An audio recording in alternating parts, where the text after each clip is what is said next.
désire te voir. Je désire te voir.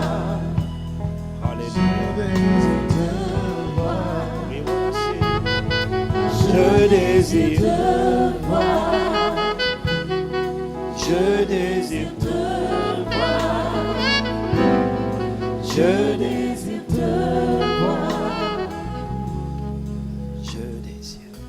Seigneur, nous désirons te voir. C'est la raison pour laquelle nous nous sommes déplacés des quatre coins de l'île de France et des quatre coins de la France. Certains viennent même de l'étranger. C'est parce que nous voulons te voir. C'est parce que nous voulons entendre le son de ta voix. C'est parce que simplement nous avons besoin de toi. À travers notre présence ici, Seigneur, nous voulons exprimer une soif. Nous voulons exprimer un désir intense de te connaître d'une nouvelle manière. Nous te bénissons pour ce que tu es. Nous te bénissons pour ce que tu as fait. Mais nous disons, Père, nous ne sommes pas satisfaits. Nous voulons encore plus. Et nous voulons la plénitude du Saint-Esprit. Nous voulons la plénitude de tes desseins accomplis à travers les vases de terre que nous sommes. Alors ce soir, nous sommes là, nous sommes disposés au bon endroit, au bon moment, la bonne personne. Et nous disons, parle-nous, Seigneur, tes enfants, tes serviteurs, écoute. Merci pour ta présence, Esprit de Dieu, au milieu de nous. Alors que nous voulons célébrer le nom de Jésus. Merci pour ce séminaire. Merci pour ce premier jour. Merci parce que nous allons commencer avec toi et nous finirons avec toi parce que tu es l'alpha et tu es l'oméga. Béni sois-tu encore pour la présence de chacun d'entre nous au nom de Jésus le Christ. Avec action de grâce, nous t'avons ainsi prié. Alléluia.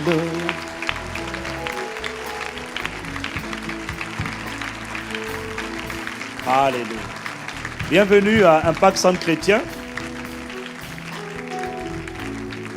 Comme on dit en anglais, it's good to be back.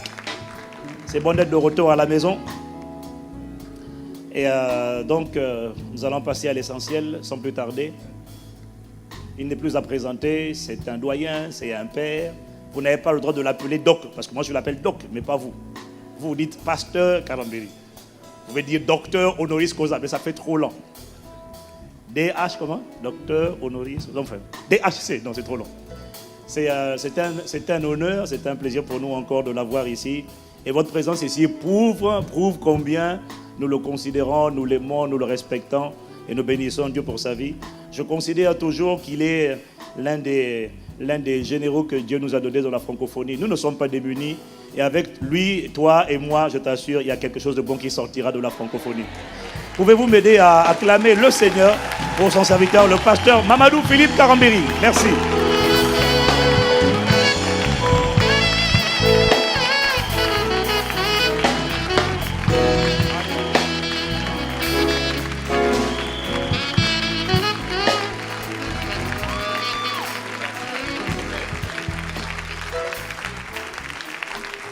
Gloire à Dieu.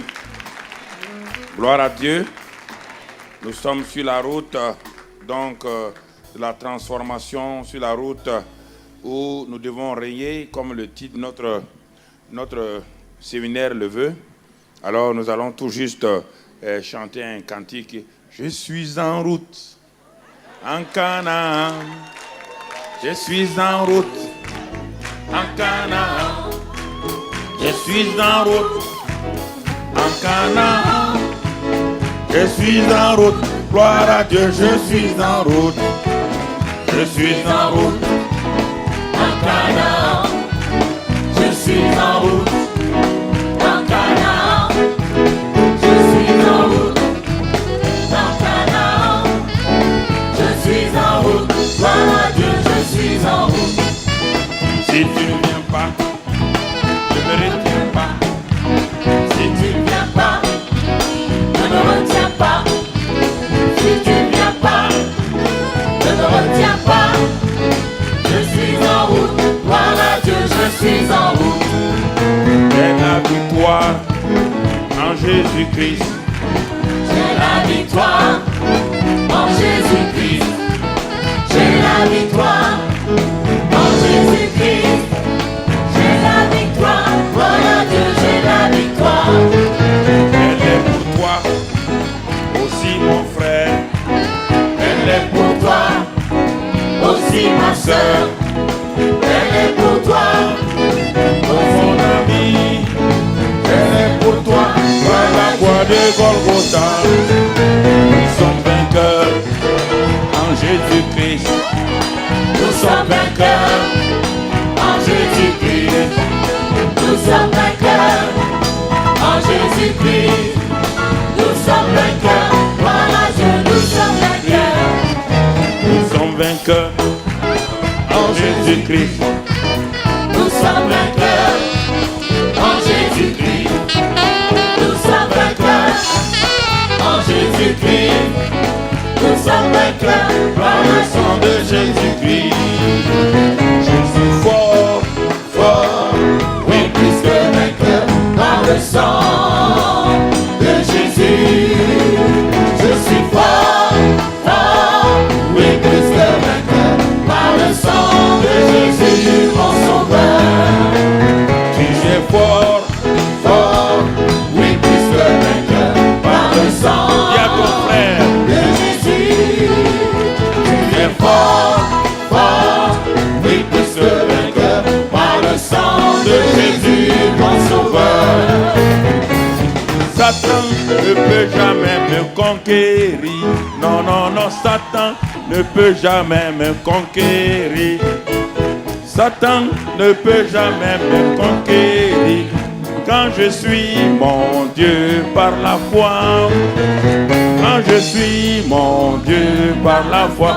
1, 2, oh, Satan ne peut jamais me conquérir. Non, non, non, Satan Ne peut jamais me conquérir. non, non, non, Satan ne peut jamais me conquérir. Quand je suis mon Dieu par la foi. Quand je suis mon Dieu par la foi. Oh, je suis fort, fort. Oh oui, plus que vainqueur Par le sang de Jésus. Oh, je suis fort, oh fort. Oui, plus que vainqueur Par le sang de Jésus, mon sauveur. Tu es fort, tu es fort, oh fort. Oui, plus que Vainqueur par le sang de Jésus. Tu es fort, oh fort. oui, plus que vainqueur par le sang de Jésus, mon sauveur. Oh, Judas en avant et la bataille est gagnée. Judas en avant et la bataille est gagnée. Louange à Jésus et louange l'Éternel. Judas en avant Judas. Judas en avant Et la bataille est gagnée. Judas en avant et la bataille est gagnée. Louange à Jésus et gloire à l'Éternel. Judas En avant, power, oh Lord, power, oh Lord, power, oh Lord, power, power, power, oh Lord, power, oh Lord, hallelujah,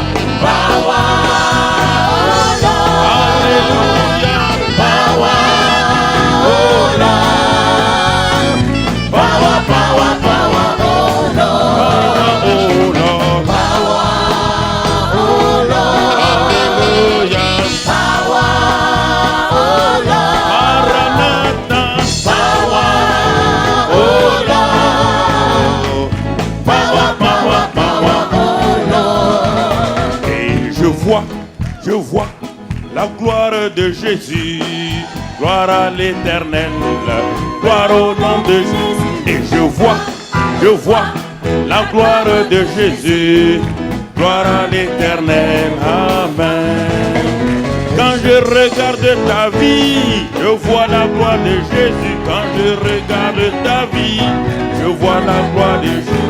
Quand je regarde à Paris, je vois la gloire de Jésus. quand je regarde Brazzaville, Je vois la gloire de Jésus. quand je regarde Kinshasa, Je vois la gloire de Jésus. quand je regarde Lomé, Je vois la gloire de Jésus. et je vois la gloire de Jésus, gloire à l'Éternel, gloire au nom de Jésus. Et je vois la gloire de Jésus, gloire à l'Éternel.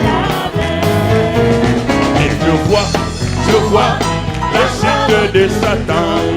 Gloire à l'Éternel. Gloire à l'Éternel. Et je vois la chute de Satan. Gloire à l'Éternel. Quand je regarde nos vies, je vois Satan. Quand je regarde vos vies, Je vois la croix de Jésus. quand je vois nos vies, Je vois la gloire de Jésus. quand je regarde nos vies, Je vois la gloire de Jésus. et je vois. La gloire de Jésus. Amen. Gloire à Dieu. Alléluia. Amen. Nous bénissons le roi des rois ce matin. Excellent Père de grâce. Il n'y a point de Dieu semblable à toi. Nous sommes là dans ta présence. Nous nous tenons dans cette précieuse présence parce que là où tu es, Seigneur, il fait bon d'y demeurer. Et c'est pourquoi ton peuple est là pour ce premier jour du séminaire. Et nous te disons gloire, honneur et puissance soit à toi au nom de Jésus. Amen. Asseyez-vous dans sa présence, s'il vous plaît. Notre séminaire cette année, comment régner dès maintenant dans cette vie. Nous rendons grâce à Dieu pour Impact Centre Chrétien qui ose traiter des sujets qui sont un peu tabous dans le monde chrétien, comme si la victoire était une chose qu'on obtient au ciel. Au ciel, personne ne va régner. Papa, bon Dieu, le seul, il règne là-bas. Si tu vas au ciel, tu risques d'être cordonnier. Prends garde à ça. Aucun homme ne règne au ciel. Papa, bon Dieu, a créé le ciel pour régner. Il a créé la terre pour que nous régnons. En attendant qu'il détruise l'ancienne terre et fasse des nouveaux cieux et une nouvelle terre, pour le moment, la nouvelle création que nous sommes doit apprendre à régner sur cette terre-là. C'est ce que nous allons aborder toute cette semaine par la grâce de Dieu. Et pour ce premier soir, nous allons faire une synthèse tout juste pour nous permettre nous-mêmes de nous situer par rapport au grand thème que nous allons aborder ces 5 soirées. Alors, ce soir, nous allons commencer la vie des pensées de la nouvelle création. Vous savez, bien aimés frères et sœurs, dans 2 Corinthiens 5, 17, quand nous regardons ce passage dans 2 Corinthiens 5, 17, nous connaissons les versets bibliques, mais nous ne laissons pas souvent le Saint-Esprit nous en imprégner profondément. 2 Corinthiens 5, 17 nous dit, si quelqu'un est en Christ, il est. C'est ça qui est important d'abord. Avant de continuer une nouvelle création, d'abord ce qui est important, si quelqu'un est en Christ, il est. Il est, et la suite, une nouvelle créature.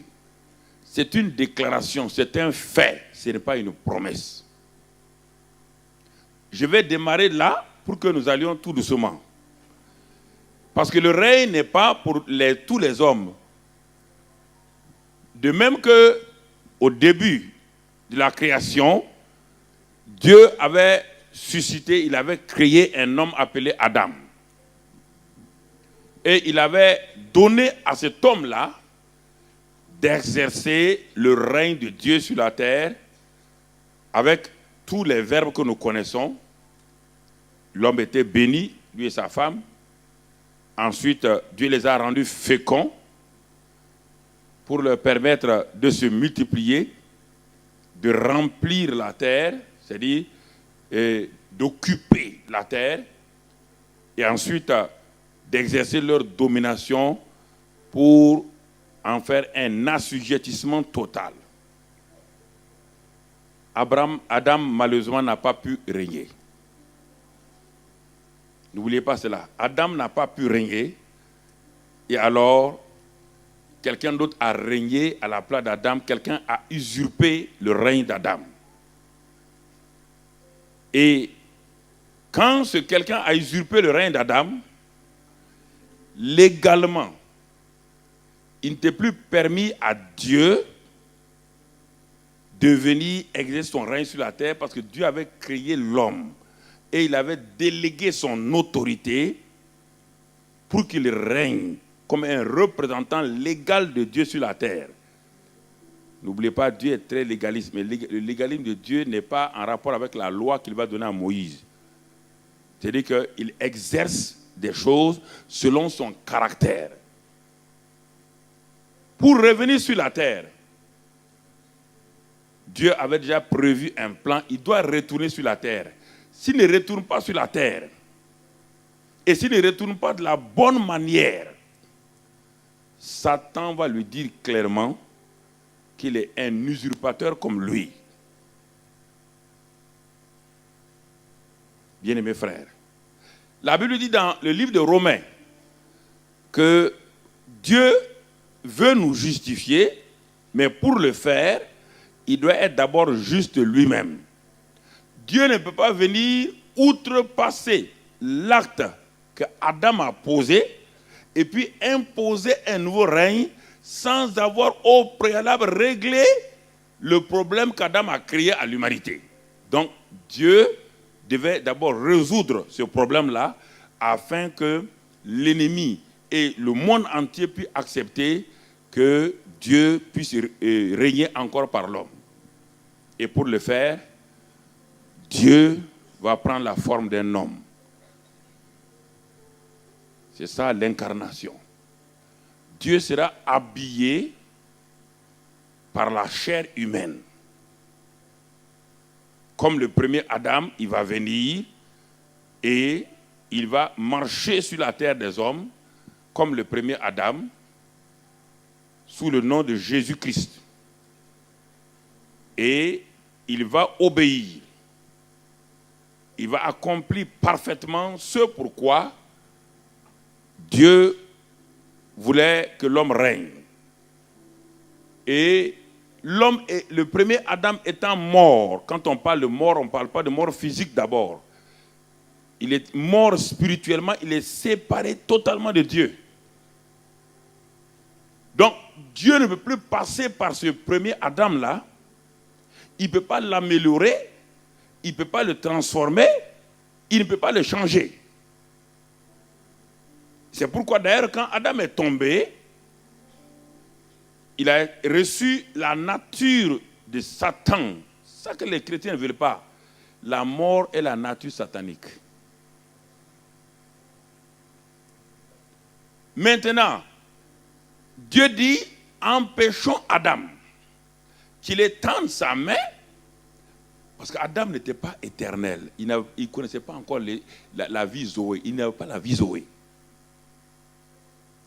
Dieu dit, empêchons-le d'étendre sa main pour prendre le fruit de l'arbre de la vie, de manger et de vivre éternellement comme un être étrange. Un être qui est mort et qui en même temps a une vie éternelle.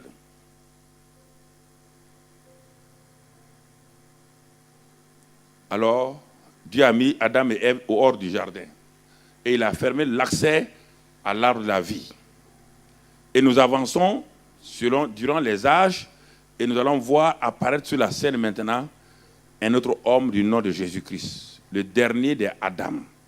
Il va terminer la race des Adam. Il n'est pas le second Adam, il est le second homme, mais le dernier Adam. Il est la somme des Adam, les Adam AI, variant de 1 à N. Il est la somme de ces Adam-là. Il va finir les Adam. Il va finir la série noire des Adam. Il va finir la race des Adam déchus. Il va englober tout ça pour aller crucifier. Et cette nature adamique s'appelle le vieil homme. La nature déchue. Et en crucifiant ce vieil homme-là à la croix du calvaire, il a mis fin à la série des Adam. Mais il n'a pas donné encore la vie. Parce qu'à la croix, il n'y a pas la vie. À la croix, c'est la destruction des œuvres de Satan, c'est le triomphe de Jésus sur Satan. C'est l'homme qui est réconcilié encore avec Dieu. Et par l'ensevelissement maintenant. L'ensevelissement, je ne parle pas de son corps dans le tombeau de Joseph d'Arimathée. Ça, c'est son corps physique. N'oubliez pas qu'à la croix, il a remis son esprit au Père. Son corps physique est allé dans le tombeau de Joseph d'Arimathée. Son âme est allée dans le séjour des morts. Pour que l'homme puisse revenir à Dieu, Dieu avait dit à Adam qu'il est mort. Et là où les morts doivent partir, pas les morts physiques. Les morts spirituels, leur fin, c'est l'enfer, le séjour des morts. Son âme est allée dans le séjour des morts. Non pas en tant que vaincu. Les gens ne comprennent pas. Jésus n'a jamais été vaincu. Jamais. Même quand l'ennemi avait l'emprise sur lui, il l'a mené. Il a dit qu'il est allé prêcher aux âmes qui sont en prison. Et là-bas, 3 jours, il attendait que toi et moi, que le Père puisse dire, prendre son bâton de juge, frapper, en disant, l'humanité déchue, ce que tu as fait, j'accepte ton sang qui a été versé à la croix, j'accepte ta mort, j'accepte maintenant que tu as payé le prix et que tu peux racheter les gens de toute race, de toute génération, tu peux les racheter, ce qu'on appelle la rédemption. Tu peux les racheter. En ce moment, le 3e jour, Dieu a accepté. Et c'est pourquoi on dit, on le verra dans la semaine, on dit Jésus-Christ est le premier-né d'entre les morts. Ce n'est pas sa naissance physique dont on parle. Sa naissance physique a fait de lui le fils de Marie, l'Adam qui vient sur la terre. Mais le Fils de Dieu avait puissance, c'est par la puissance de la résurrection dans Romains 1, dans Colossiens, dans Éphésiens. Maintenant, il est le premier-né d'entre les morts. On n'utilise pas ce mot-là pour Lazare. Lazare n'est pas né d'entre les morts. Lazare est revenu à la vie physique. Il n'a jamais été mort spirituellement. Donc, tous les enfants, la veuve de Naïl, tous ces ressuscités qu'on parle dans la Bible, ils n'ont jamais goûté à la mort spirituelle. Mais Jésus est allé, il est allé dans la mort spirituelle. Et maintenant, il est né. Il est le premier-né d'une nouvelle création. Il est la tête de la nouvelle création. Il est la prémisse de la nouvelle création qui sort maintenant du tombeau et il sort du séjour des morts. Il sort du séjour des morts avec la clé de la mort et du séjour des morts. Donc il a dit à Satan, avant de partir, tu me donnes la clé de la mort et du séjour des morts. Il sort avec victoire de ce séjour-là et il dit maintenant, c'est pourquoi il dit, quiconque croit en moi, à la vie éternelle, il ne peut plus mourir. On ne dit pas qu'il ne mourra pas physiquement. Il ne peut plus. La nouvelle création, la mort spirituelle n'a plus le pouvoir sur lui. La nouvelle création est une nouvelle espèce d'être qui n'a jamais été connue, que personne n'a jamais connue, parce que c'est un être spirituel qui garde son manteau physique, mais c'est un être spirituel que le monde découvre, que Satan découvre. Et quand Satan a découvert la nouvelle création qui est maintenant identifiée à Christ, qui a l'image de Christ, Satan, qu'est-ce qu'il va faire? Il sait qu'il n'a aucun pouvoir sur la nouvelle création. Mais qu'est-ce qu'il va faire? Il ne peut pas le détruire. Il va empêcher la nouvelle création d'entrer dans son héritage, de vivre la victoire. Il va l'empêcher régulièrement de célébrer, de prendre possession contrôlée. Et c'est ça le combat des milliards et des milliards de chrétiens dans le monde, et ils ne s'en sortent pas. Et à cause de ça, ils ont inventé le combat spirituel contre les démons, ils ont inventé la démonologie, ils ont inventé toute la trimologie, ils ont inventé toutes sortes de choses. Ça ne marche pas, ça ne fonctionne pas.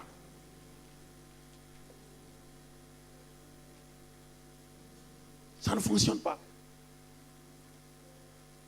Écoutons pendant ces quelques jours-là, je crois que le Seigneur va nous aider. Donc, la nouvelle création, c'était un être, mon frère. Il est la justice de Dieu. On va le voir dans la semaine. Je résume, parce que ce soir, je vais vous introduire. Il est la justice de Dieu. Il est dit dans Romains 8:1 que la nouvelle création, on ne peut pas la condamner. On ne peut pas la condamner. Écoute-moi, mon ami. Si tu retournes dans l'Ancien Testament, dans le livre de Genèse, Balak a envoyé Balaam d'aller maudire, ça veut dire condamner Jacob, d'aller condamner Israël. Balaam a tout essayé. À la fin, quand Dieu lui a permis d'aller, mais Dieu lui dit, tu ne diras que ce que je vais dire. Balaam s'arrête devant un peuple qui vient de sortir de l'esclavage, qui n'est pas né de nouveau, un peuple qui n'a pas le Saint-Esprit, un peuple qui est basé sur l'alliance de Dieu avec Abraham, qui sont inférieurs à nous complètement. Ils n'ont rien à voir avec nous. Ils ne sont pas nés de nouveau. Ce sont des esclaves à la mentalité. Quand Balaam a voulu ouvrir sa bouche pour maudire ce peuple-là, Dieu lui a dit, c'est trop tard Balaam. Ce que Dieu a béni, on ne peut pas le maudire.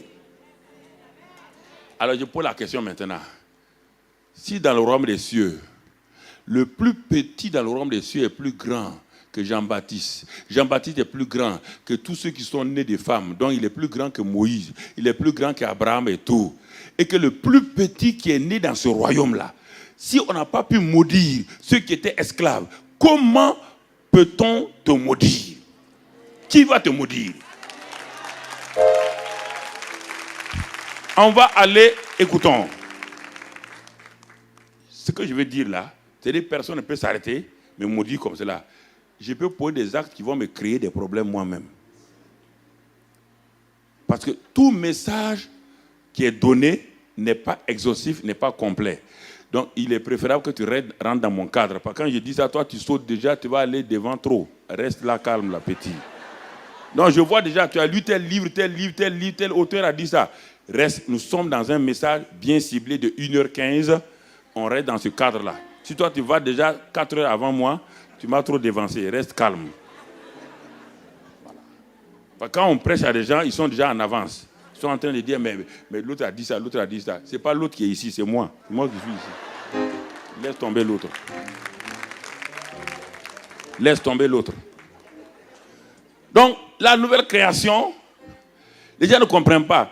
Nous ne sommes pas des chrétiens. Nous ne sommes même pas des disciples. Jésus a utilisé le mot disciple dans les évangiles. Tu as vu ce mot-là dans les épîtres? Hein? Non. Les évangiles, c'est l'histoire de Jésus-Christ de Nazareth. Ce n'est pas l'histoire de la nouvelle création. Dans les évangiles, personne n'était né de nouveau. Personne n'était une nouvelle création. Les pierres là, qui faisaient les miracles là, c'était des morts ambulants. Ils étaient tous morts spirituellement. Il n'y avait aucun qui avait la vie éternelle. Ils ne sont pas nés de nouveau. Les 4 évangiles, c'est l'histoire de Jésus sur la terre. Ils sont nés seulement le jour de la Pentecôte dans la chambre haute. Ils sont nés de nouveau, ce qu'on appelle le baptême dans le Saint-Esprit. Ils ont reçu le baptême du Saint-Esprit dans le corps de Christ. Ils ont été remplis du Saint-Esprit. Ils ont parlé en langue. Les gens ne savent pas. C'est à partir de là que la nouvelle création a commencé. Alors, regardons maintenant cette nouvelle création qui a toutes les caractéristiques d'un homme invincible. C'est à cette personne-là que Dieu donne encore de nouveau, comme il a dit à Adam, le premier Adam qui n'a pas chuté. Dieu s'adresse à nous. Encore, nouvelle création. Il dit, Romains 5 maintenant, verset 17. Romains 5, verset 17 maintenant. C'est sur ça que notre texte est tiré. Notre titre de ce séminaire de 2011 est tiré. Romains 5, verset 17.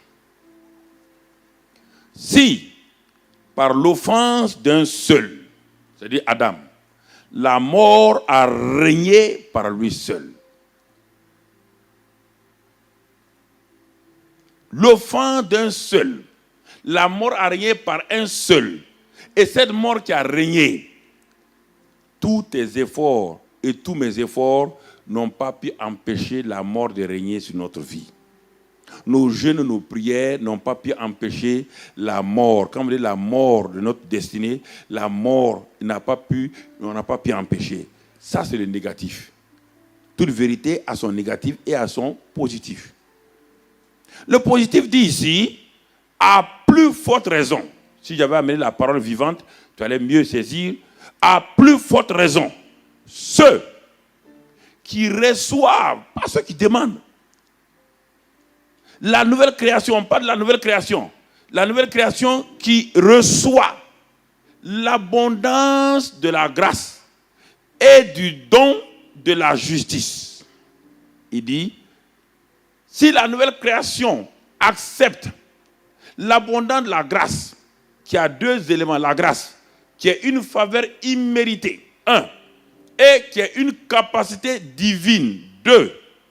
Si la nouvelle création reçoit de marcher dans le nouveau régime de la grâce, et ensuite, du don de la justice, la nature de Dieu, participant de la nature divine, 2 Pierre 1, 4.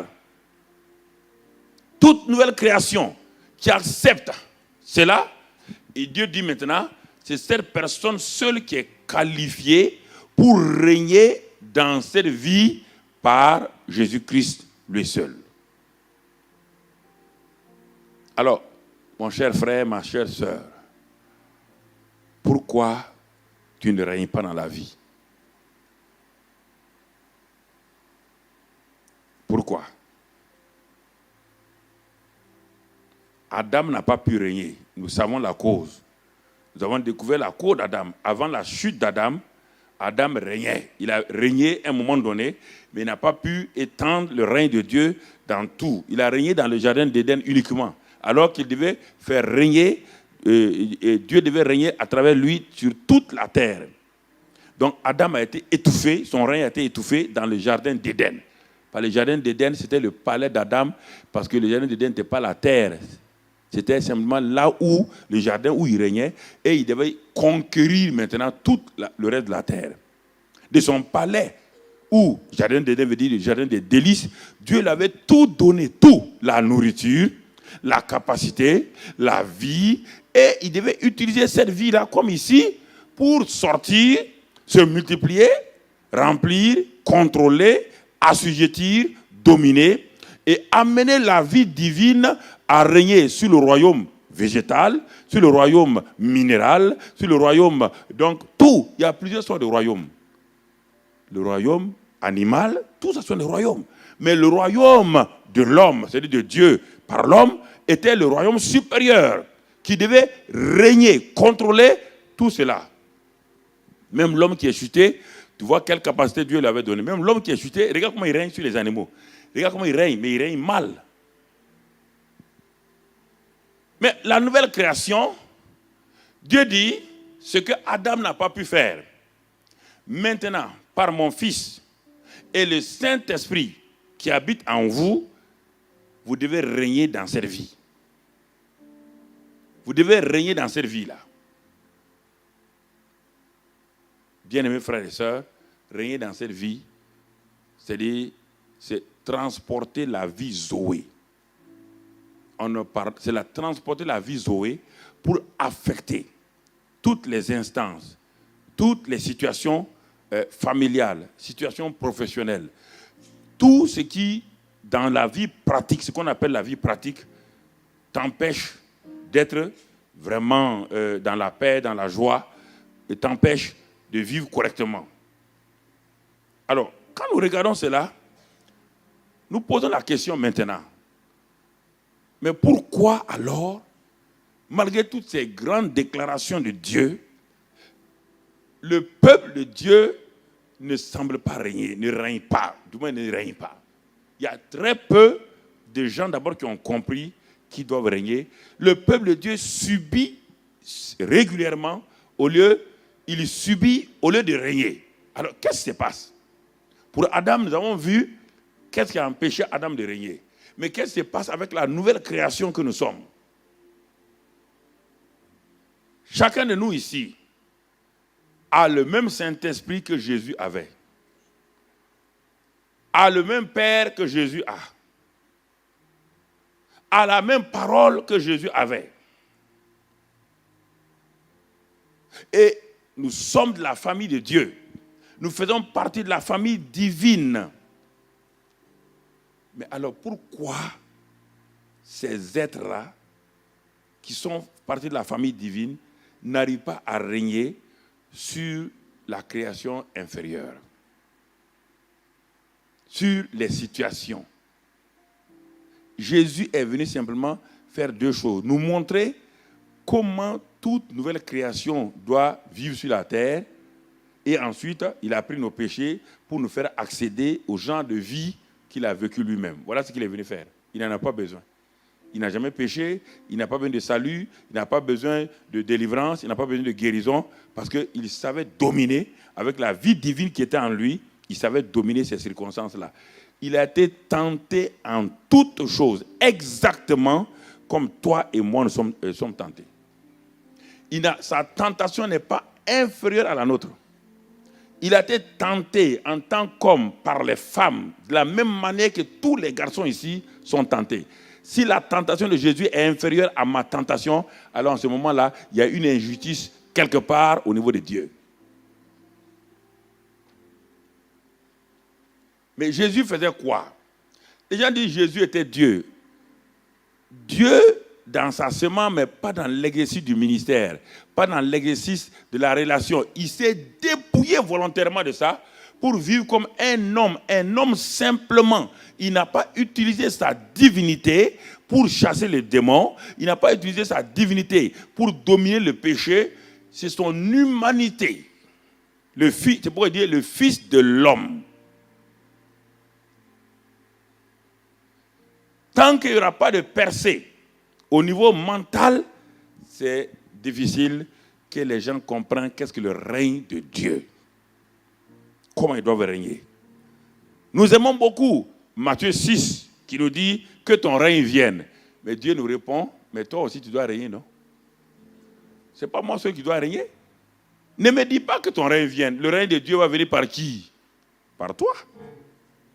C'est toi l'instrument par lequel mon règne vient sur la terre.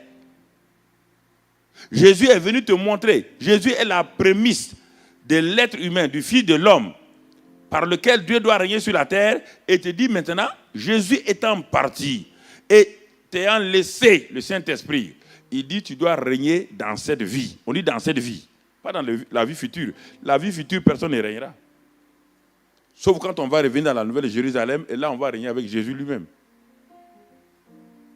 Alors, bien-aimés frères et sœurs, et quand nous regardons ça, nous allons lire un autre passage. Peut-être il vaut mieux qu'il le mette directement. C'est dans le livre des Proverbes 23, verset 7. Et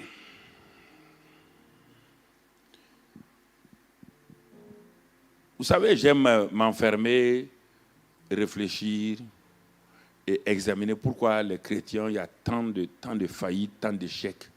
Pourquoi les gens les bien intentionnés, les chrétiens, ils ont de bonnes intentions, ils sont consacrés, mais pourquoi ça ne va pas? Pourquoi dans leur vie, il n'y a pas de percée, il n'y a pas de victoire?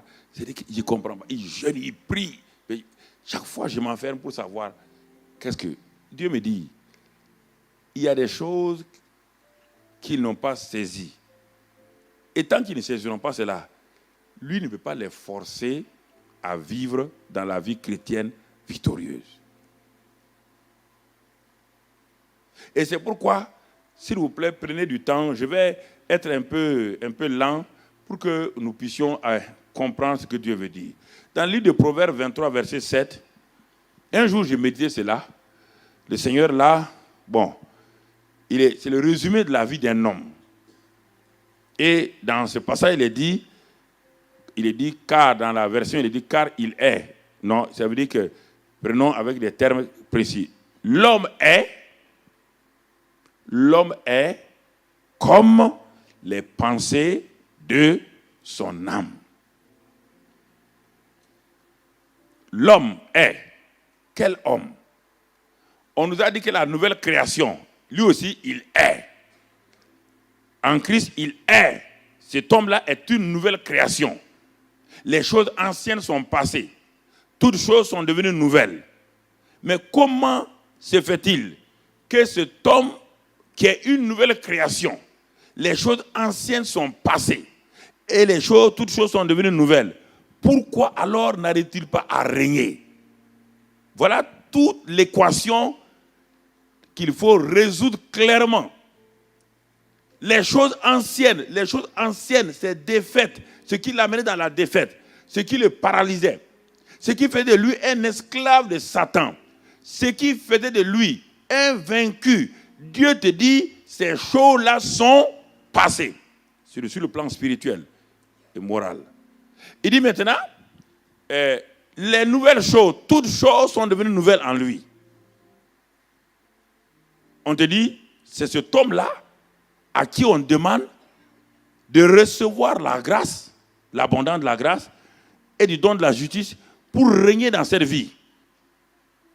Et encore ça, c'est Dieu qui le donne.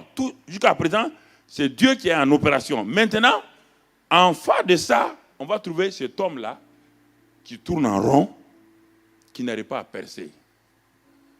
Et c'est là que j'ai demandé, il dit, mais Seigneur, quelque chose ne va pas. Pourquoi ton peuple n'arrive pas à saisir cela? Il m'a dit, ce n'est pas le problème de la nouvelle création. Il dit, mais va dans le naturel. Quand un bébé est né, il a une nouvelle quoi? Création. Mais pourquoi sur le plan naturel, beaucoup de bébés qui sont nés n'arrivent pas à percer dans cette vie-là? Ça va dépendre de leur environnement, de là où ils ont été moulés. S'ils ont été moulés dans des choses négatives, contraignantes, cet enfant, quoi qu'il fasse, il ne va pas percer de façon correcte. Il dit, regarde mon fils. Et là, le Seigneur a commencé à me parler. Il dit, l'homme est comme les pensées de son âme. Cela veut dire que si les pensées de l'homme étaient affichées ici, quand tu vas lire les pensées de l'homme et tu vas regarder l'homme, tu ne verras pas de différence. Tu ne verras pas de différence. L'homme est, on n'a pas dit sera, l'homme est comme les pensées de son âme. Ça veut dire quoi? Il est le reflet des pensées qui sont cachées en lui. Ma vie actuelle est la manifestation des pensées qui sont en moi que je ne peux pas cacher parce que ces pensées-là sont obligées de se manifester. C'est pourquoi je ne peux pas dépasser mes pensées. On va le voir tout à l'heure et tu vas te rendre compte, mon ami, que ce que je te dis là est très important. Cela veut dire que la manifestation visible, quotidienne de la nouvelle création dépend de la qualité des pensées de cet homme ou de cette femme-là. Cet homme est déjà une nouvelle création, mais il n'arrive pas à régner. Pourquoi? Ce n'est pas à cause de ces jeunes. Il est déjà une nouvelle création. Et il doit régner. Dieu lui a donné tout ce qu'il faut pour régner. Il n'arrive pas à régner. On n'a pas dit c'est parce qu'il ne jeûne pas. On n'a pas dit c'est parce qu'il ne prie pas.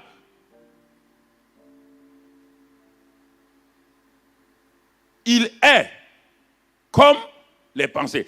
C'est-à-dire qu'il est comme le reflet. Il est le reflet de ses propres pensées. Ou encore, j'ai noté, il est le résultat de toutes les pensées qu'il a accumulées hier. Cela veut dire quoi? Simplement que votre vie d'aujourd'hui n'est que la résultante de vos pensées d'hier.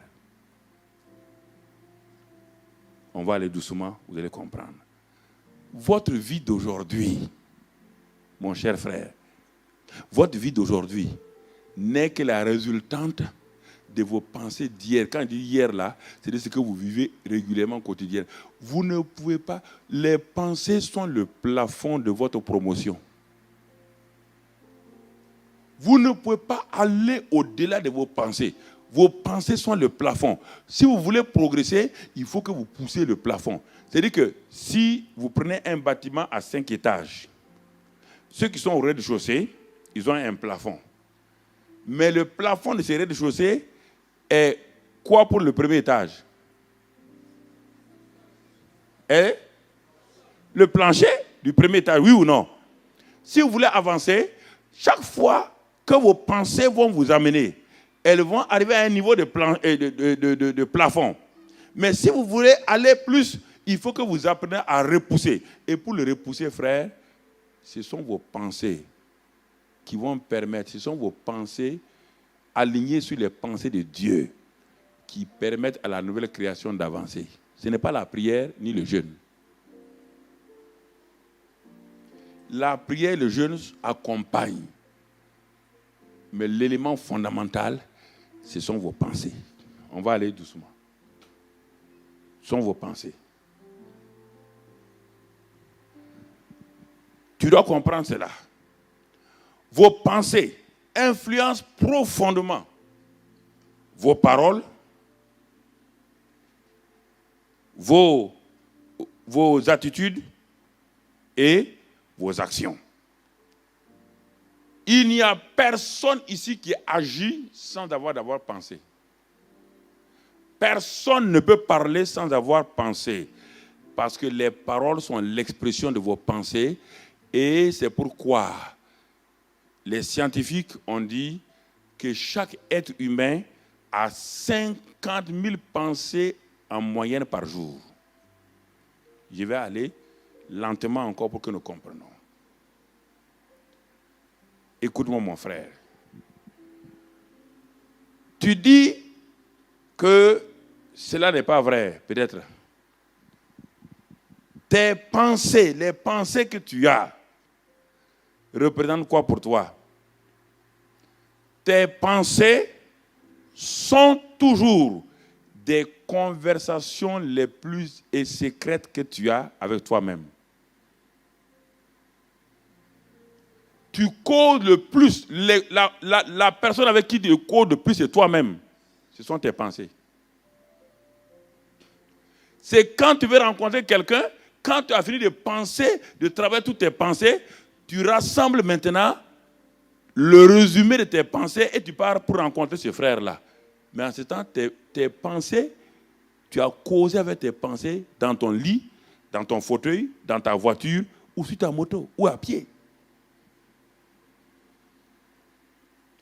Tu ne peux pas arriver comme ça, parce que vous devez faire une affaire. Tu ne peux pas arriver comme ça, puis dire au frère là, bon, on va faire ça. Non, non, mais il va dire, mais quoi? C'est que déjà, tu as conversé avec toi-même. Et le meilleur moyen pour converser avec soi-même, c'est à travers les pensées. Et si tes pensées sont négatives en permanence, tu fais quoi? Tu es en train de préparer des paroles, des attitudes et des actes qui seront mauvais. Et ces attitudes vont se transformer en quoi? En habitude. Et quand ça devient des habitudes, c'est fini pour toi. Ta personnalité est forgée. Tu as beau venir à l'église, on va beau parler, ça rentre là, ça sort là. C'est pourquoi les gens sortent de l'église. À 5 mètres de l'église, ils font le contraire de tout ce que le pasteur a dit.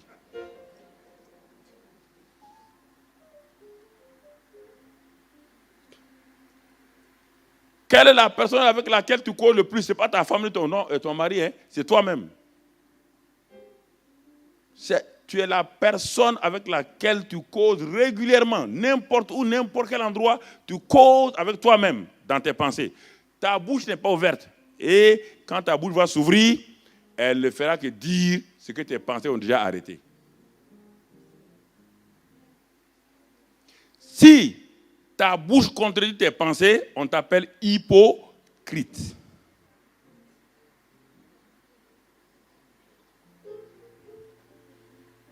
C'est-à-dire que tu es malade. C'est ça. Oh, je vous parle. Écoutez, ce que vous faites là, c'est très bien. Mais on va prier. Tu pries quoi? Tu pries en ce temps, tu as des pensées contraires à ta prière. Tu sais que c'est faux? Frère, viens, on va prier pour tel frère. Qu'est-ce qu'il a? Il a des démons. Il a des démons. Alléluia, alléluia. Frère, tu au moment où tu es en train de prier là, tes pensées disent, si les démons vont sortir, tu es rentré, tu vas voir. Et tu es en train de mentir, oh, au nom de Jésus. Oh, non. Mais les démons te regardent, ils n'ont pas peur de toi. Ils disent, mais voici un hypocrite. Les démons ont dit aux filles de Séva, mais nous connaissons Jésus. Nous connaissons Paul. Mais vous, mais ce que vos bouches disent là n'a rien à voir avec vos pensées. Pourquoi nous souffrons? Nous souffrons à cause de ça. La nouvelle création devait réussir. Pour qu'elle tourne en rond. Pourquoi tourne-t-elle en rond la nouvelle création? Réfléchissez. Donc, les pensées secrètes que nous avons en nous là, ce sont elles qui nous font le plus de mal. Si elles sont mauvaises, si elles sont bonnes, elles vont nous permettre d'aller de l'avant. Et je vais vous montrer tout juste quelque chose avant de continuer. Pour ce premier, je vais demander à Arnaud de monter là, mon rat de laboratoire.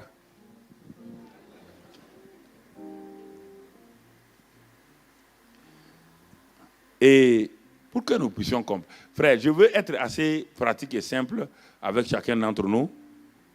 Donc, vous voyez, ça c'est, premièrement, l'ancienne création. Tout le monde est né avec, excuse-moi, porte toi-même, ce n'est pas moi qui porte ça sur toi. Chacun est né avec sa nature. Voilà. Voilà. Chacun est né avec cette nature-là. C'est la nature héritée de l'ennemi. Donc péché, maladie, malédiction, pauvreté, etc. J'ai résumé à ça. Tous les hommes, qu'ils soient intellectuels, qu'ils soient blancs, noirs, tout le monde. Partout on les regarde, c'est ça seulement. Partout, c'est ça. Devant, derrière, c'est ça. Et quand il est né avec ça, au début, quand il est né avec ça, ses pensées ne sont pas atteintes d'abord. Vous comprenez? Mais au fur et à mesure qu'il grandit dans sa maison, si son papa et sa maman sont négatifs, ils vont commencer à lui donner quoi?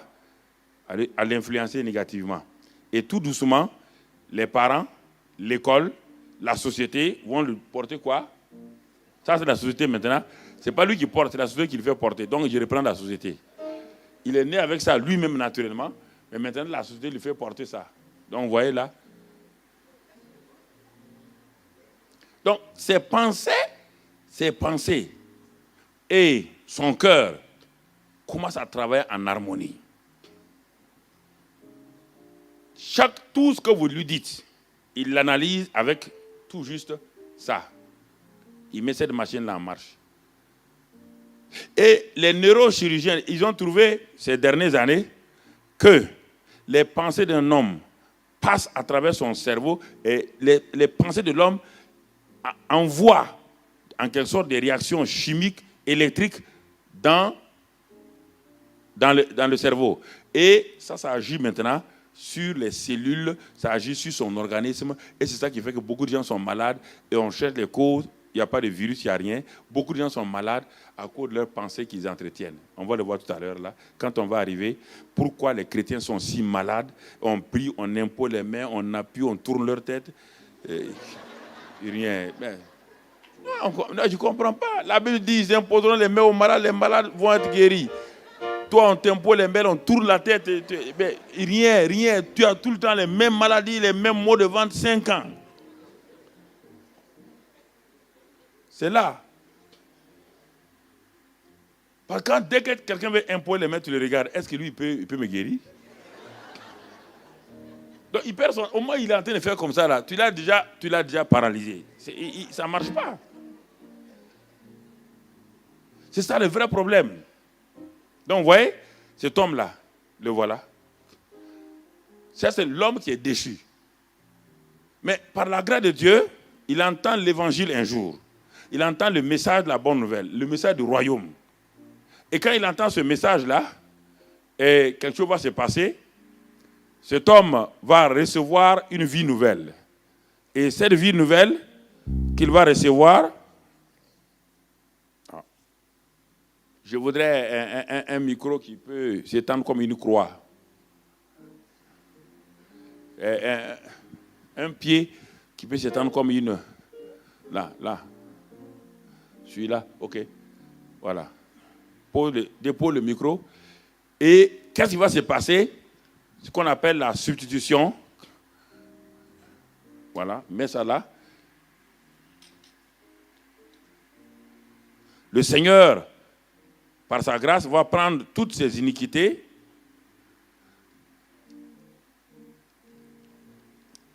et quand il va prendre tous ces péchés, voilà, viens s'il te plaît, le Seigneur, tu vas jouer le rôle du Seigneur, tu vas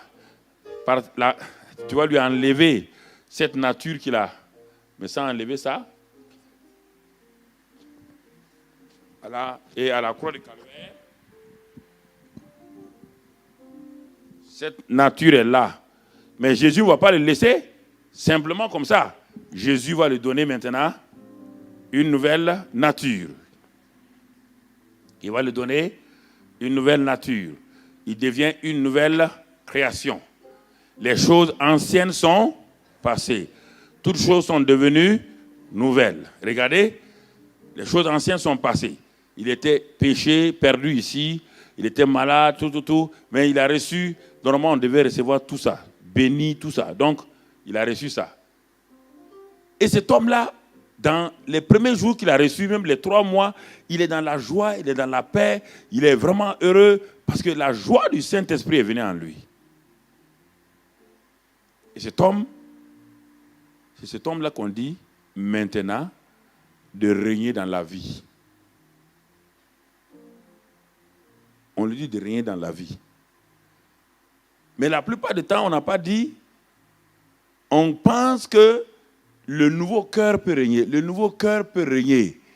À la condition, on a vu ça l'année dernière, quand on a vu les 3 éléments, l'esprit, l'âme et le corps. Ce sont des choses qu'il faut bien garder.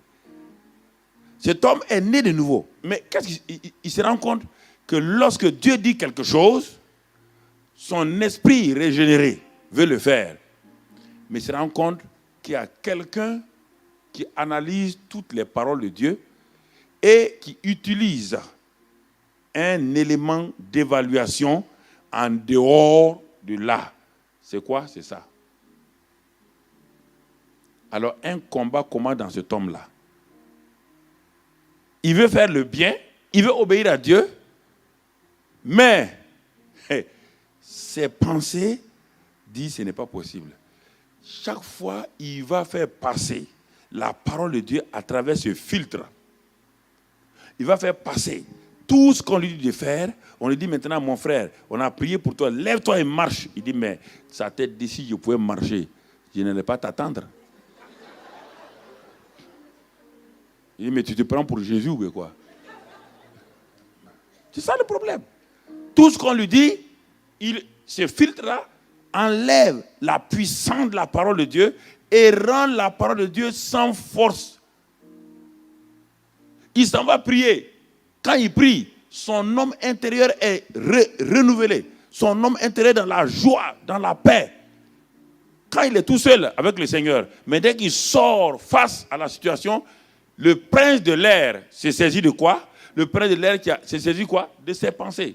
Pour annuler tous les effets de la prière du jeûne qu'il vient de faire. Et c'est pourquoi beaucoup de chrétiens, au sortir de leur jeûne et prière, tout s'évapore comme la rosée quand le soleil se lève le matin. Il n'y a rien, il n'y a pas un changement durable. C'est pourquoi ne confondons pas, il y a plusieurs mots. Il y a le métanoïa, il y a le anakainos, et il y a la métamorphose. La métamorphose n'est pas ici. La métamorphose passe par le renouvellement de l'intelligence. Et il faut, la Bible dit, cette intelligence-là doit être renouvelée, on va le voir à la fin, par la parole de Dieu. Et quand il commence à méditer la parole de Dieu, à s'aligner sur la parole de Dieu, son intelligence est renouvelée et cet homme, il y a une harmonie. De même qu'il y a une harmonie ici, il y a une harmonie là, il y a une harmonie là aussi. Et c'est cet homme-là qui peut régner. C'est lui seul qui peut régner, pas lui là. Pas cet homme-là. Écoutez-moi, cet homme ne pourra jamais régner. Jamais. C'est un chrétien qui va aller à l'église, il aime les choses de l'église, il est béni, il donne la dîme, les offrandes et tout. Mais quand il sort, dès que l'ennemi envoie des choses, il utilise ça, le filtre, pour essayer de comprendre ce que Dieu est en train de faire. On ne peut pas comprendre le royaume des cieux avec le cerveau humain, frère. Le cerveau humain ne comprend pas comment agit le royaume. Le royaume est une folie pour le cerveau humain. Le royaume, les critères du royaume, ce n'est jamais logique pour le cerveau humain. Le rationnel, jamais. Donc, c'est ça. Il faut déposer ça. Et maintenant, chaque jour qui se soumet à la parole de Dieu, il pratique la parole de Dieu. C'est la pratique, hein? Il pratique, il confesse, il obéit, il marche dans cette parole-là. Une puissance se manifeste, son intelligence est renouvelée. En ce moment, l'homme nouveau qui est là, la nouvelle création qui est là, maintenant a un partenaire extraordinaire, puissant, les pensées renouvelées. Quand Dieu dit quelque chose, il s'aligne automatiquement, l'homme nouveau et son intelligence s'aligne sur la parole de Dieu. Cet homme-là peut régner. Quoi que ce soit que Dieu lui dise, il va régner. C'est pourquoi dans les évangiles, vous voyez la chute et les scandales des Pierre et des autres. Mais vous les voyez maintenant dans le Nouveau Testament, vous les voyez, ce sont des gens qui ont totalement changé. Ici, c'est la création, ici, c'est la métamorphose. Les deux mots sont différents. On ne peut pas métamorphoser celui-ci-là. Lui, on le tue. On le met à mort. Le vieil homme est crucifié, il est mort. On ne peut pas mêler le vieil homme. La seule chose, et un jour, on prêchait, un jeune prédicateur un peu ignorant prêchait, quand il parlait du mot changement, il utilisait le mot changement. Au lieu de mettre le mot création nouvelle, il mettait qu'on peut changer, on peut faire. Et il y a un vieux qui était assis, il dit, mais jeune homme là, il faut le dire, il ne connaît pas. Hein. Il dit, mais il a dit de noyer le vieil homme. Il dit, moi, mon vieil homme sait nager. On voit qu'il est un nouveau pasteur là. Il ne connaît pas encore la vie. Il dit, mon vieil homme là, je l'ai noyé. Quand je suis revenu, je l'ai trouvé, il était vivant. On ne peut pas noyer le vieil homme. On ne peut pas l'améliorer. On peut pas, il n'est pas sauvage. On ne peut pas le civiliser. Vous entendez? Le vieil homme, on le tue. On le tue. Il est crucifié. Dieu l'a tué. C'est ça la croix. La croix l'a mis à mort. Si tu es ici, c'est que tu es déjà mort. Et le corps du péché a été rendu impuissant parce que celui qui est mort est libre du péché. Cet homme-là est libre du péché. Cet homme-là, il est libre du péché, tant sur le plan naturel que sur le plan spirituel. S'il est mort physiquement, tu as beau aller lui donner la boisson alcoolique qu'il aimait. On va fermer la marque pour qu'on ne voit pas la marque. Donc, c'est ça, parce que c'est pour faire la publicité gratuite. OK. Il aimait cette boisson-là. Chaque jour, il va dans le café du coin, il prend son verre et tout. Mais s'il est mort physiquement, tu as beau lui amener ce verre-là, est-ce qu'il peut boire? Ça, c'est sur le plan naturel. Alors, si le plan naturel, un mort naturel, ne peut pas boire, ne peut pas manger les choses qu'il aimait, comment un mort spirituel peut faire le péché auquel il n'est plus soumis? Il est mort au péché. Mais il faut comprendre ça.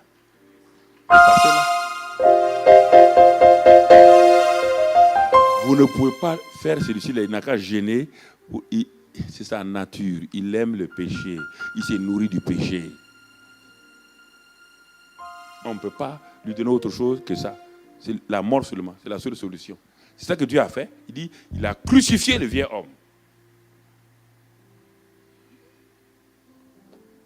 Allez-y vous asseoir.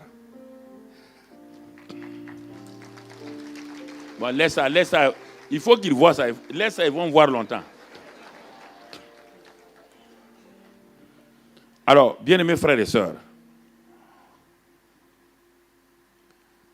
nous regardons Parce que ce soir-là, je vais introduire... Pourquoi j'ai commencé par là? Je devais terminer le samedi par ça, mais j'ai voulu, dès le premier message, penser et vous attirer votre attention sur ça. Ça a été déjà prêché ici, mais la répétition est la méthode pédagogique pour faire entrer une leçon. Parce que il y a des choses, quand on vous donne, il ne faut plus aller. Même si le pasteur vient prêcher autre chose, prenez les cassettes posées. Tant que vous n'avez pas eu une percée sur ça, posez les cassettes d'abord. Parce que si vous mélangez les cassettes là, ça ne produira rien. Ce qu'il a prêché là, ce qui vous a touché, où vous êtes vaincu là, il a donné. Prenez ça, posez. Les autres cassettes, vous les entassez d'abord et vous faites tout, percer 1 mois, 2 mois, jusqu'à ce qu'il y ait une percée. Et quand il y aura une percée dans ça, le reste est facile. Parce que vos pensées sont comme une cage. Et votre vie est un aiglon. Je vous pose la question. Un aiglon, c'est un des oiseaux les plus merveilleux, les plus forts, qui vole le plus haut possible. Mais ça, c'est votre vie. La nouvelle création est un aiglon merveilleux, un aiglon puissant. Mais malheureusement, cet aiglon est mis en cage par son propre propriétaire, les pensées.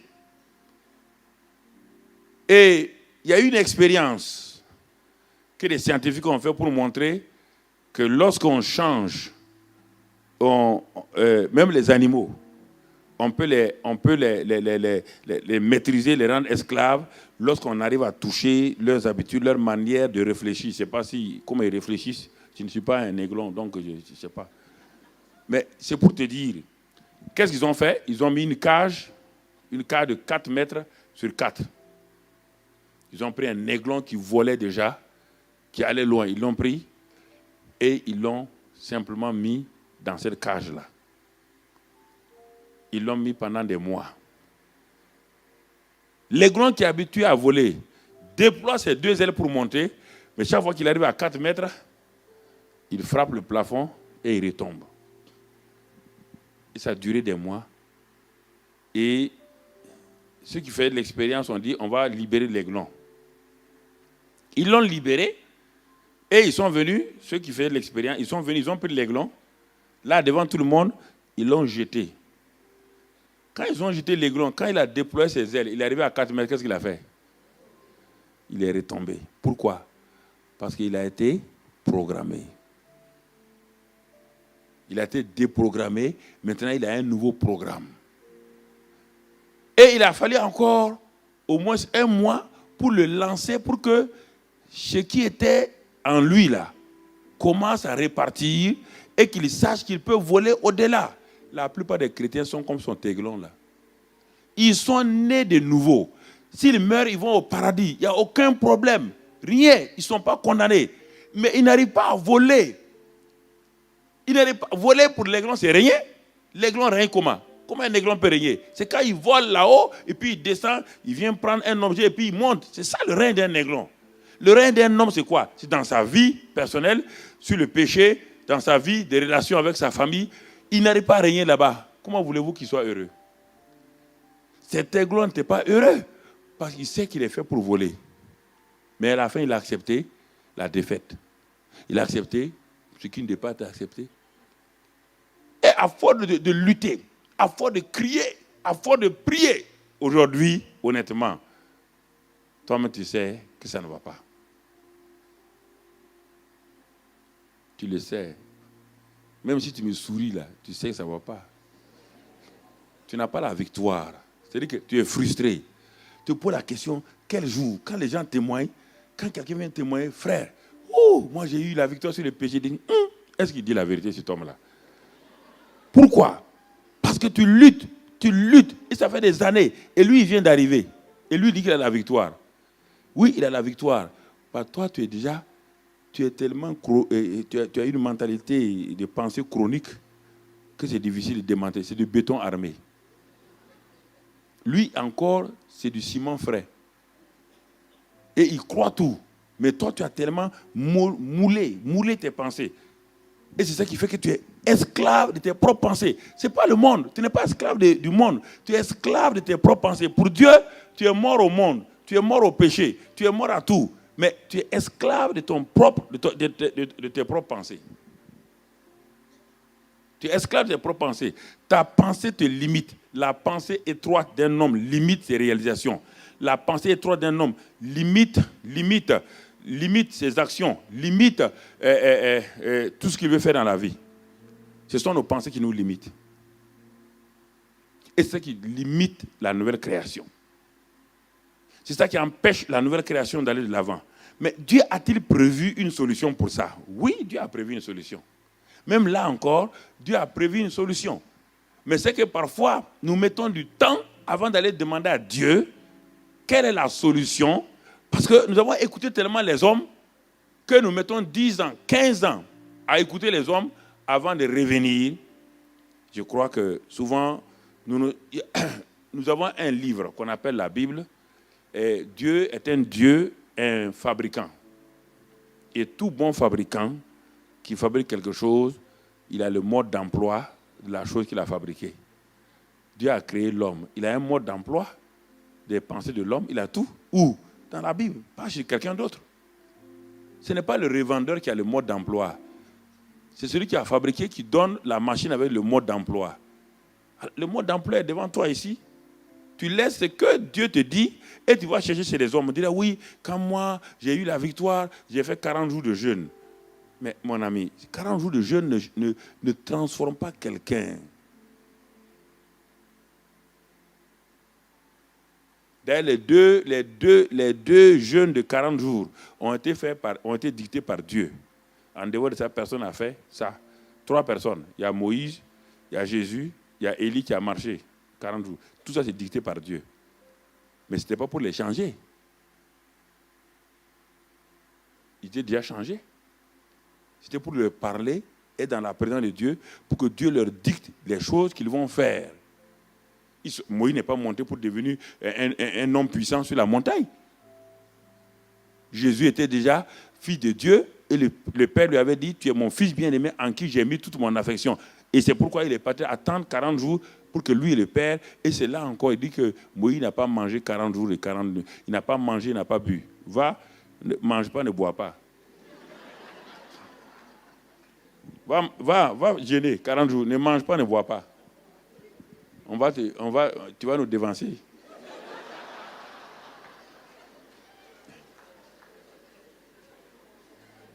Non. Écoutez, je vais être simple avec vous ce soir-là.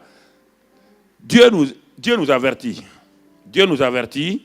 Dieu nous parle, il nous avertit. Allons dans Proverbe 15, rapidement. Proverbe 15, verset 26. Si vous avez vos Bibles, sinon vous regardez sur l'écran. Proverbe 15, 26. Qu'est-ce que Dieu nous dit dans ce passage-là?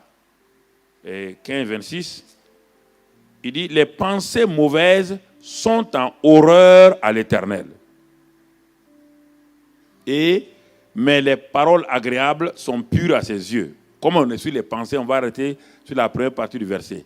Les pensées mauvaises sont en horreur à l'Éternel. Alors, quand vous lisez une parole comme ça, n'allez pas loin. Ne balayez pas ça du revers de la main et puis continuez. Dieu te dit que toute pensée négative en toi, toute pensée mauvaise, lui sont en horreur. Ça veut dire qu'il ne peut pas te regarder avec ces pensées-là. Donc, vous mettez arrêter ton jeûne. Quand tu es en train de jeûner et que tu as des pensées, change les pensées avant de continuer. Les pensées mauvaises sont en horreur à l'Éternel.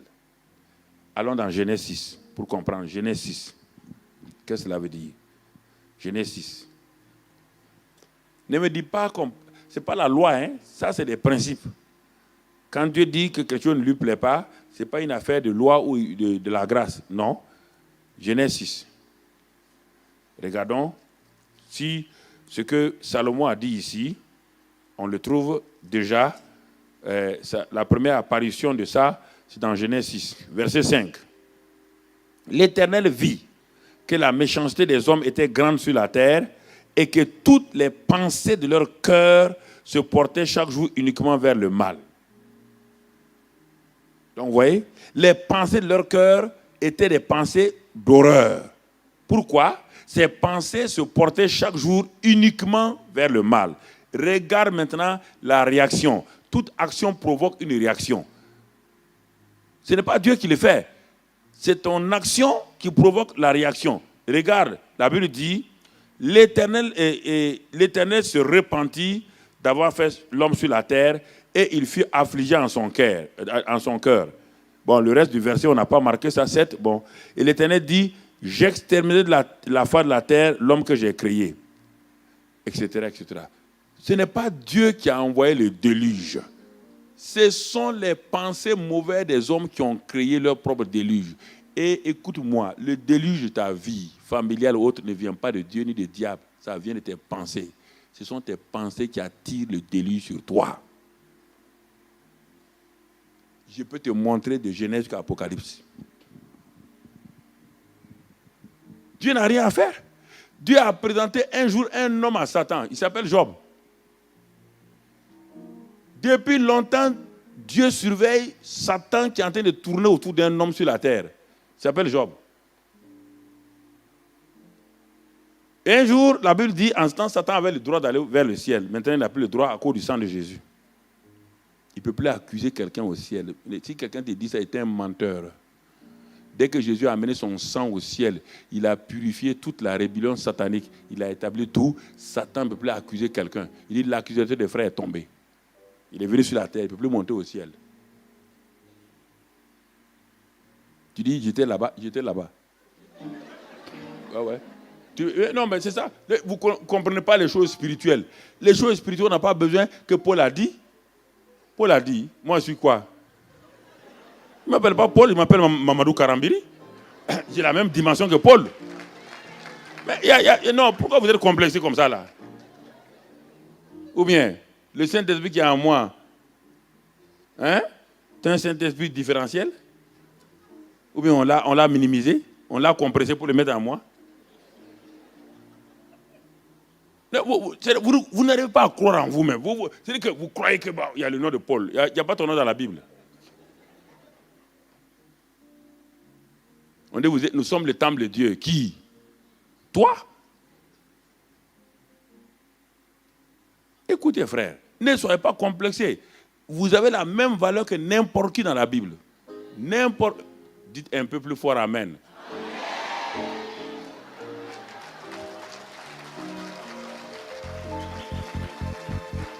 Mais pourquoi vous n'allez pas croire en vous-même? Ce sont vos pensées là. Vous voyez déjà? Vous n'allez pas croire. Tu as fait des bêtises hier. C'est ça, hein? Donc Satan, c'est ça. Donc quand il dit de croire à ça, tu dis, c'est ta pensée, la pensée. Ouais? Dieu a créé l'homme. C'est pas Dieu n'a pas créé le déluge. Les pensées, chaque jour, les pensées mauvaises agressent Dieu régulièrement. Les pensées mauvaises agressent Dieu et l'affligent. Ah bon? Les pensées d'un homme, oui. Sur la terre, peuvent atteindre Dieu, oui. Ça, c'est avec Noé. Mais plus tard, avec qui encore? Les pensées de qui et les actes de qui ont affligé Dieu encore? Pour que Dieu descende une seconde fois, c'est qui? Sodome et Gomorrhe. Il a dit à Abraham, j'ai vu. Ouais, toujours. Dieu est patient, il attend. Il dit, mais j'ai vu. Et les cris de Sodome et Gomorrhe là, sont montés. Il a dit au premier homme qui est né de femme, Caïn, le cri du sang de ton frère est monté vers moi. Nous sommes dans le monde spirituel. Ce n'est pas un monde géographique. Ne crois pas que tu es sur la terre. Dieu est loin, loin, loin. Mais en esprit, il n'y a pas de distance ni de temps. Dans l'esprit, dans le royaume des cieux, il n'y a pas de distance ni de temps.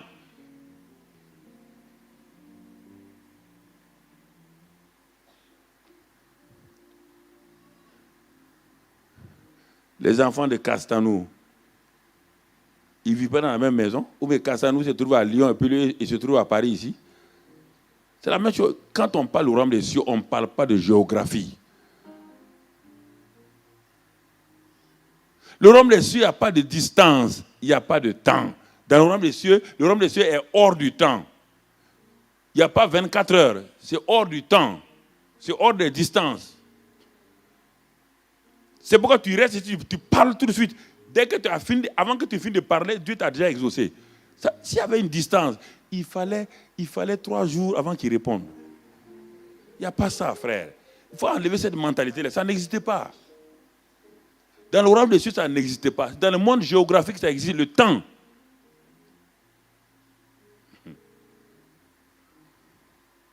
Alors, mes pensées me créent. Quand Dieu a présenté Job à Satan, Satan dit, mais il dit peau pour peau. Peau pour peau, Job va te maudire en face. Dieu dit non, Job ne me maudira pas. Et quand les gens lisent ça, tout de suite, ils ont une idée arrêtée sur Job. Dieu n'a pas dit que Job était parfait. Parce que Dieu est en train de protéger Job. Job faisait certaines choses selon Dieu. Mais on va nous ouvrir le cœur et les pensées de Job. Tout le monde accuse la femme de Job. Que la femme de Job a dit à Job de maudire Dieu et de mourir. Tout le monde dit, ah oui, cette femme-là, elle est misérable. Mais ouvrons le livre de Job, tu verras qui est misérable entre les deux. Au moins la femme a eu le courage de dire, maudit et meurt. Quand Job a été touché dans son corps et tout, regardez ce qu'il dit dans Job 3. Regardons dans Job 3. Regardons ce qu'il dit, frère. Dieu nous révèle, Dieu ne cache rien. C'est pourquoi il vaut mieux être clair avec lui. Dieu ne cache rien.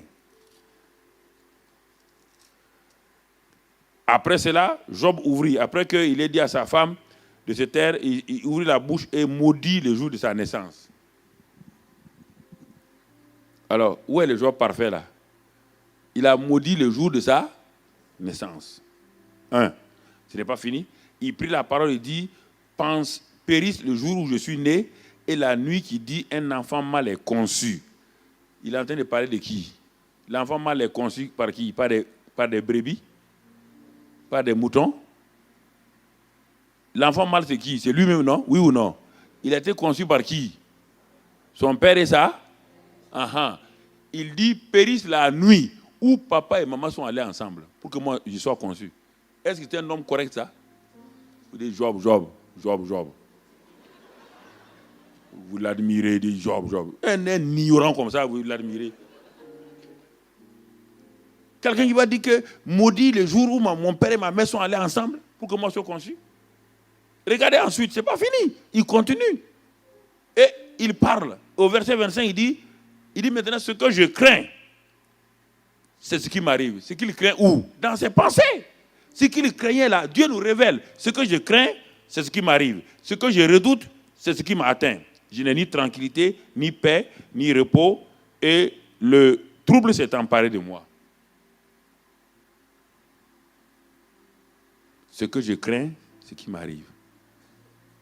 Ce que vos pensées attirent. Vos pensées sont des aimants. Et si c'est un aimant négatif, ça va attirer derrière vous tous les négatifs. Si vous voulez jeûner et prier, ça ne peut pas. Parce que vos pensées-là sont des aimants qui attirent, qui vous accompagnent, frères et sœurs. Je voudrais que vous rentrez en vous-même. Ce n'est pas la peine d'aller dire, on va faire... Non, n'allez pas... Tes pensées attirent.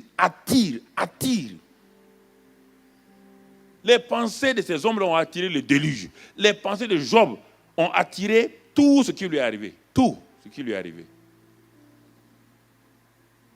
Réfléchis, mon ami. Regarde ta vie. Ce que je te dis, tu le sais bien de quoi je parle. Regarde tes pensées que tu as régulièrement et regarde ta vie quotidienne. Il n'y a pas de différence. Il n'y a pas de différence. La nouvelle création doit opérer avec une intelligence renouvelée. Mais si sa intelligence n'est pas renouvelée, la nouvelle création a des problèmes. Alors c'est pourquoi Dieu dit dans Romains 12, 2 que nous connaissons, il dit, mais pour être transformé, il faut être renouvelé dans le renouvellement de l'intérieur pour connaître la volonté de Dieu. Et dans Philippiens 4, c'est le verset clé, Philippiens 4, Dieu dit au reste, mes frères, que tout ce qui est vrai, on va aller rapidement, tout ce qui est vrai. Vous entendez ce que Dieu nous dit? Dieu nous donne maintenant le mode d'emploi des pensées de la nouvelle création. Il te dit dans Philippiens 4, il dit au reste, frères, tout ce qui est vrai, tout ce qui est vrai. Donc, il te montre que la nouvelle création doit avoir ses pensées sur Dieu lui-même, qui est vrai. C'est Dieu qui est vrai. En résumé, voilà ce qui doit te préoccuper. Voilà la chose, le choix que tu dois opérer dans tes pensées quotidiennes. C'est la même chose. Plusieurs traductions de la Bible disent ça. Dans la version Louis II, il est dit au reste, frère, que tout ce qui est vrai. Dans d'autres versions, il est dit en résumé. Voilà ce que doit te préoccuper. Ou bien, voilà le choix à opérer dans tes pensées quotidiennes. Ce verset-là est traduit. Dieu te dit, si tu veux réussir, tu dois faire un choix. Dieu n'a jamais obligé quelqu'un qui est patapouf, l'obliger à faire du sport. Tu dois décider de faire du sport, mon ami. Tu dois décider de manger la nourriture saine. Tu as ce pouvoir-là, cette capacité est en toi. C'est toi qui dois faire les choix. Tu dois choisir tes pensées. Tu dois choisir. Dieu ni Satan ne peut pas t'imposer des pensées. Tu dois les choisir. Tous les jours, quand tu vas là où on vend des chaussures, qui choisit? C'est pas toi? Qui choisit tes foulards? C'est pas toi? Qui choisit tes boucles d'oreilles? C'est pas toi? Maintenant, pour le choix des pensées, tu veux que Dieu choisisse. Il ne choisira pas. Tu dois choisir. C'est un choix délibéré. C'est un choix et tu dois entretenir ce choix-là, frère.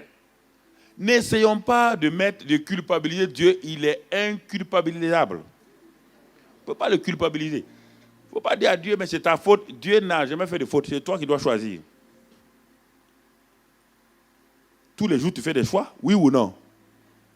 Ou bien, tu es un robot? Tu ne fais pas de choix. Tous les jours, tu fais des choix.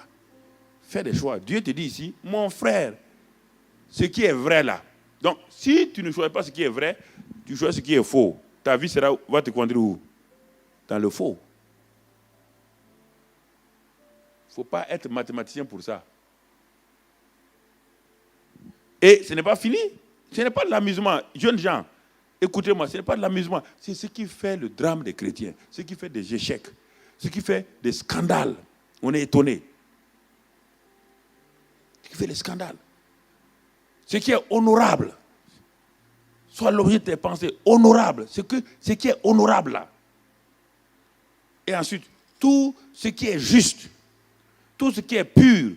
Tout ce qui est aimable. C'est le caractère de Dieu. Dieu te dit, aie en moi ton caractère. Pense en moi. Quand tu veux faire quelque chose, regarde-moi ce que je dois faire.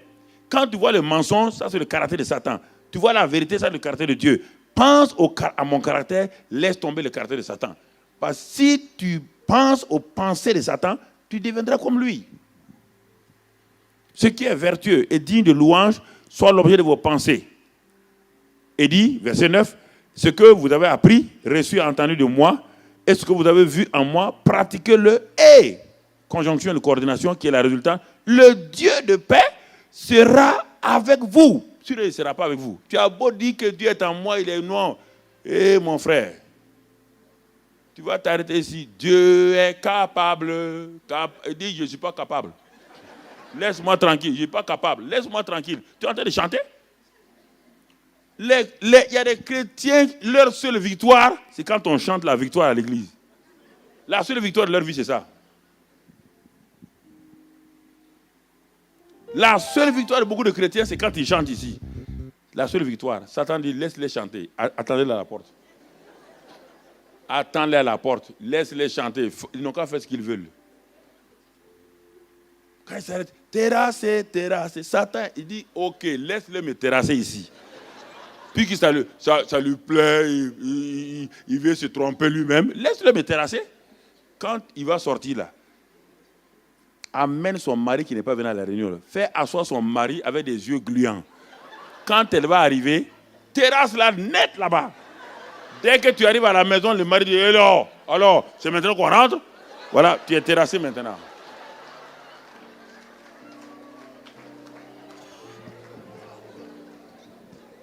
Oh, c'est Jésus. Frère, la Bible dit 1 Corinthiens 2, il dit, ayons les pensées de Christ. On va développer tout cela. Et je crois que si tu veux régner, il y a le premier domaine de règne, c'est le règne de la moralité et tout. Note simplement les versets, on ne va pas les lire. Matthieu 15, 19 et 8. Il dit que de tes mauvaises pensées sortent quoi? L'adultère et tout. Personne ne s'est jamais levé à aller commettre fornication parce qu'il veut. Personne ne s'est jamais assis, puis s'est levé, dit bon, il s'assoit, puis dit, je me veux forniquer.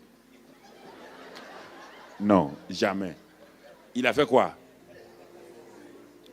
Et quand il a fini, il a conclu, non? Quand il a conclu, il a fait quoi? Il s'est levé, oui ou non? Même le fils prodigue là, il a fait quoi? Il s'est assis, il a fait, il a pensé. Il a regardé la maison de son père et là où il est. Ça, c'est des cochons. Là-bas, c'est le palais. Il a examiné les deux, il a vu, lui-même, il a tiré une conclusion qu'il n'est pas bon d'être avec les... Il vaut mieux aller où? Et maintenant, il a fait quoi? Qu'est-ce qu'il a fait se lever? C'est la conclusion de ses pensées.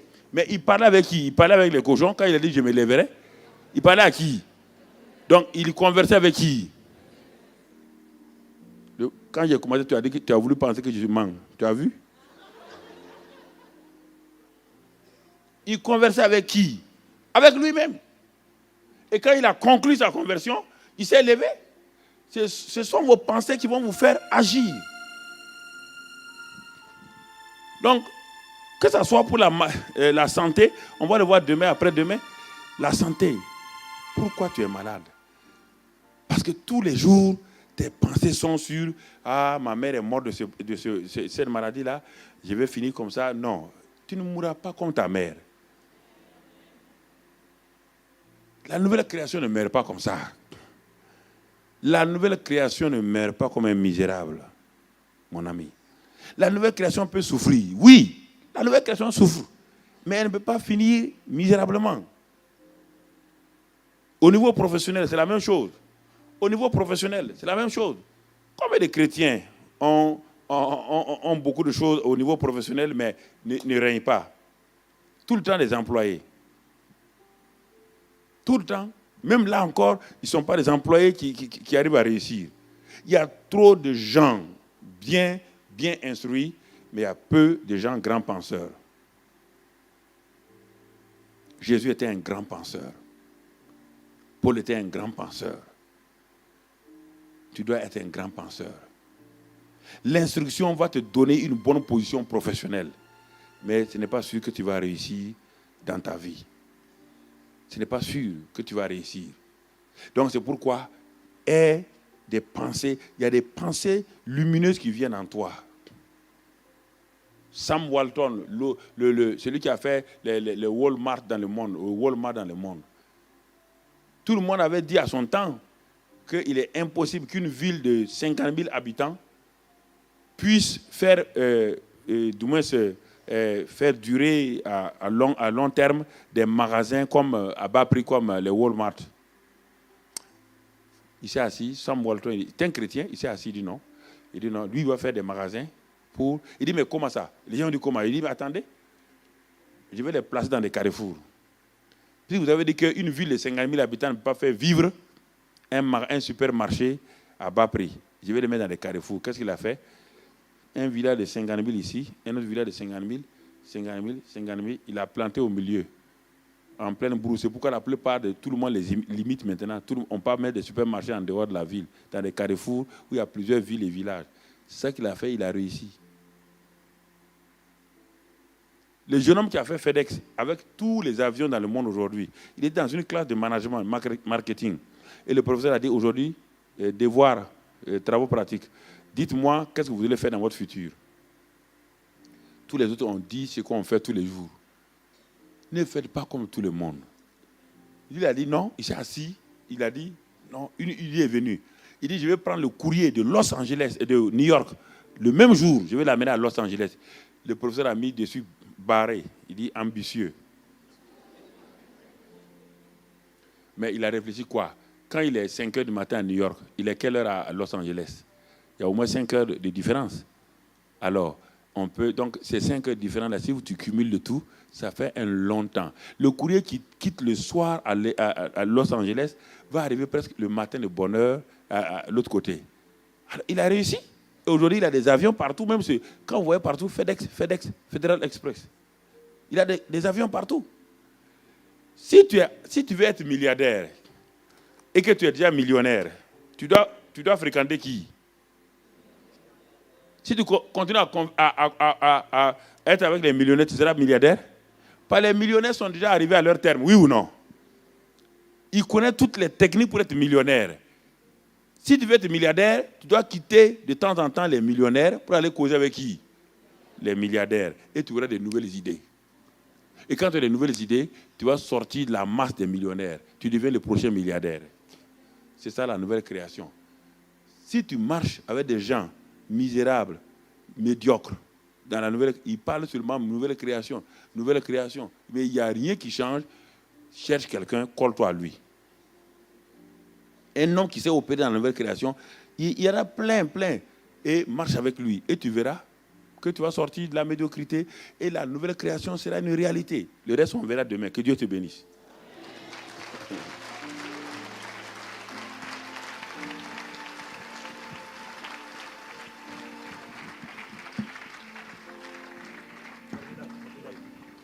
Est-ce qu'on peut acclamer le Seigneur en se levant, s'il vous plaît?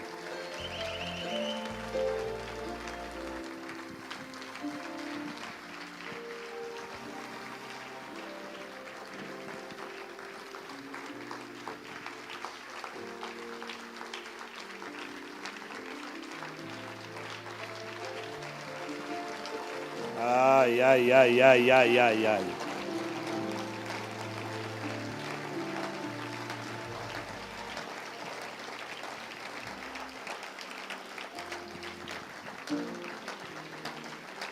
Wow.